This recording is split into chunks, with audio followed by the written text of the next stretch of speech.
Assalamualaikum warahmatullahi wabarakatuh. Di video ini saya akan menyampaikan materi mengenai implementasi kebijakan kesehatan untuk memenuhi tugas mata kuliah analisis kebijakan kesehatan. Sebelumnya, perkenalkan nama saya Indira Dijilani Irsan dengan NIM 2103045010058, Program Studi Administrasi Kesehatan Universitas Negeri Makassar. Adapun pokok materi atau pokok pembahasan yang akan saya sampaikan yakni mengenai implementasi kebijakan kesehatan, penyusunan kebijakan, kebijakan rawan, serta model implementasi analisis kebijakan kesehatan. Baik, langsung saja untuk materi pertama mengenai implementasi. Apa sih implementasi itu? Implementasi merupakan suatu proses yang berkaitan dengan kebijakan dan program-program yang akan diterapkan oleh suatu organisasi atau institusi. Atau dengan kata lain, implementasi juga diartikan sebagai konsep yang berkaitan dengan indikator atau kinerja dan pencapaian. Implementasi merupakan tahapan yang penting untuk dilakukan karena sebaik apapun suatu kebijakan jika tidak diimplementasikan, maka tidak akan sesuai tujuan dari pembentukan kebijakan tersebut. Selanjutnya, kebijakan. Apa sih kebijakan itu? Kebijakan merupakan tindakan yang dilakukan secara sengaja oleh seorang unsur atau sejumlah unsur karena adanya masalah atau persoalan yang akan dihadapi. Sedangkan kebijakan kesehatan juga merupakan keputusan-keputusan namun dibuat oleh pemerintah yang berhubungan dengan kesehatan. Kebijakan kesehatan bertujuan untuk meningkatkan derajat kesehatan masyarakat yang optimal. Materi selanjutnya yaitu penyusunan kebijakan.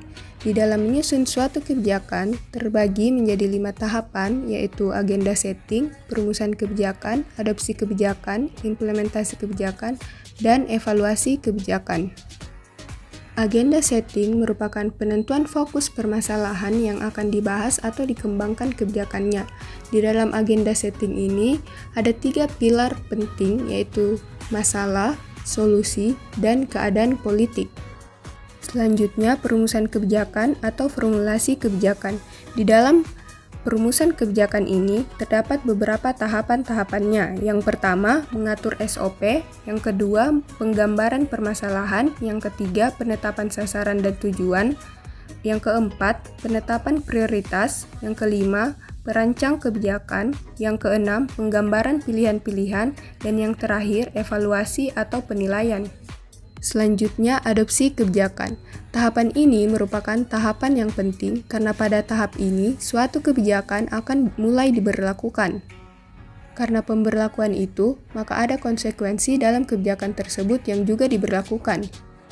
Selanjutnya, implementasi kebijakan. Implementasi merupakan tahapan yang penting untuk dilakukan, karena sebaik apapun suatu kebijakan, jika tidak diimplementasikan, maka tidak akan sesuai tujuan dari pembentukan kebijakan yang akan dilakukan. Di dalam implementasi akan melibatkan seluruh aktor, organisasi, prosedur, serta aspek teknik untuk meraih tujuan kebijakan atau program-program kebijakan yang baik. Dan yang terakhir ada evaluasi kebijakan atau penilaian terhadap kebijakan itu sendiri. Materi selanjutnya mengenai kebijakan yang rawan atau kebijakan yang memunculkan masalah-masalah. Adapun kebijakan yang rawan yaitu kebijakan baru, kebijakan yang didesentralisasikan, kebijakan kontroversial, kebijakan yang kompleks, kebijakan yang berhubungan dengan krisis, serta kebijakan yang ditetapkan oleh pengadilan. Materi terakhir yang akan saya sampaikan mengenai model analisis implementasi kebijakan. Dalam mengimplementasikan kebijakan terdapat 8 model. Yang pertama model George Edward III, yang kedua model Grindel, yang ketiga model Farnmeter, Van Horn, yang keempat model Mazmanier dan Sabatier, yang kelima model Hawkwood dan Gunn, yang keenam model Gogin, yang ketujuh model Gezabir, Chima and Dennis, yang kedelapan model Smith. Untuk model pertama yakni model George Edward, didasari pertanyaan mengenai prakondisi apa yang diperlukan agar implementasi berhasil dan hambatan utama yang menyebabkan implementasi gagal. Adapun beberapa faktor yang memengaruhi adalah komunikasi, sumber daya, disposisi atau sikap pelaksana, dan struktur birokrasi. Selanjutnya model Grindel.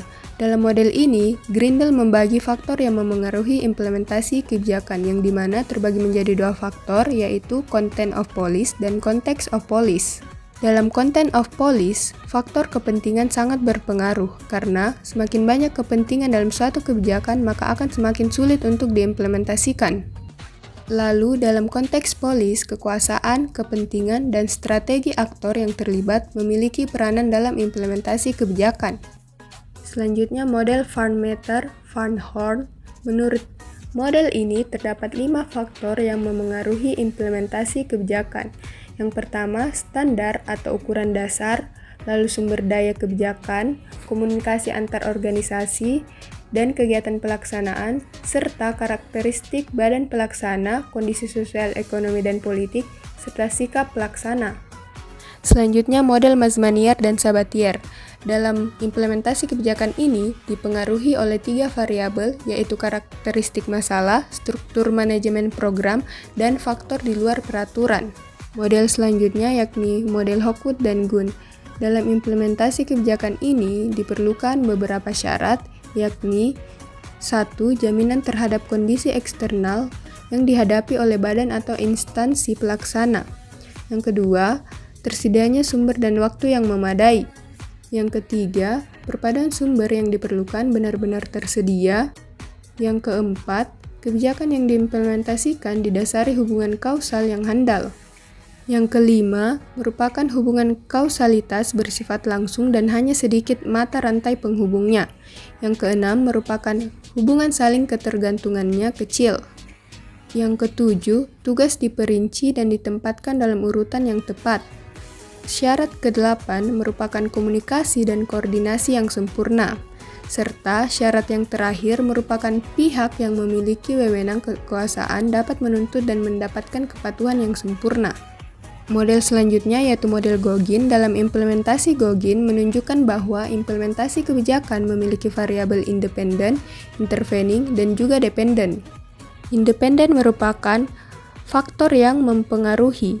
Intervening merupakan penghubung, dan dependen merupakan apa yang dipengaruhi.